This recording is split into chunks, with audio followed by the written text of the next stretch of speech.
আসিফ বলেছে, বিএনপির এক নেতার ইন্ধনে ইশরাকের আন্দোলন হয়েছে। এই বক্তব্যের মধ্য দিয়ে হাজার হাজার ঢাকার ভোটারদের চরম অপমান করা হয়েছে।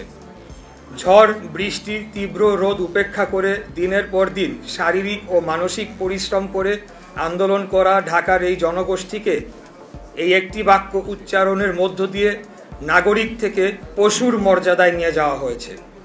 এটার জন্য তাকে অবশ্যই নাগরিকদের কাছে ক্ষমা চাইতে হবে। বিএনপি নেতা ইঞ্জিনিয়ার ইশরাক হোসেন বলেছেন, ঢাকা দক্ষিণ সিটি কর্পোরেশনের ভোটারদের আন্দোলনকে ঘিরে স্থানীয় সরকার উপদেষ্টা আসিফ মাহমুদ সজীব ভুইয়া আপত্তিকর মন্তব্য করায় তাকে নগরবাসীর কাছে ক্ষমা চাইতে হবে।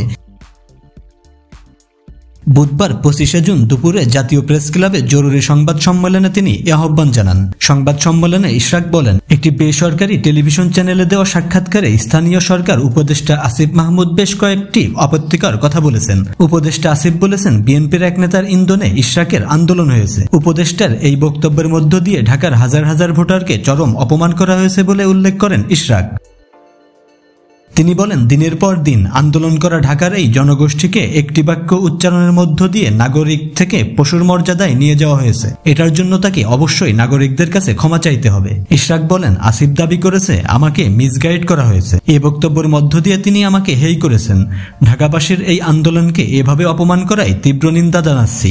এই অবমাননা করার জন্য তাকে ক্ষমা চাওয়ার আহ্বান জানাচ্ছি। এই সময় তিনি আরো বলেন, স্থানীয় সরকার উপদেষ্টা দাবি করেছেন আন্দোলনের জন্য আমাকে অর্থ ও লজিস্টিক সাপোর্ট দিয়েছেন কুমিল্লার এক বিএনপি নেতা।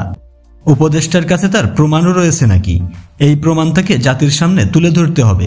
তা না পারলে প্রকাশ্য জাতির কাছে ক্ষমা চাইতে হবে। এদিকে দীর্ঘদিন বন্ধ থাকার পর সোমবার 23শে জুন চালু হয়েছে ঢাকা দক্ষিণ সিটির সেবা কার্যক্রম। পাশাপাশি ইশরাকের সমর্থকেরাও অবস্থান কর্মসূচি চালিয়ে যাচ্ছেন। তো বন্ধুরা, ভিডিওটি নিয়ে আপনাদের মন্তব্য কি জানিয়ে দিন কমেন্ট বক্সে। আর আমাদের চ্যানেলে নতুন হলে সাবস্ক্রাইব করুন। ধন্যবাদ সবাইকে।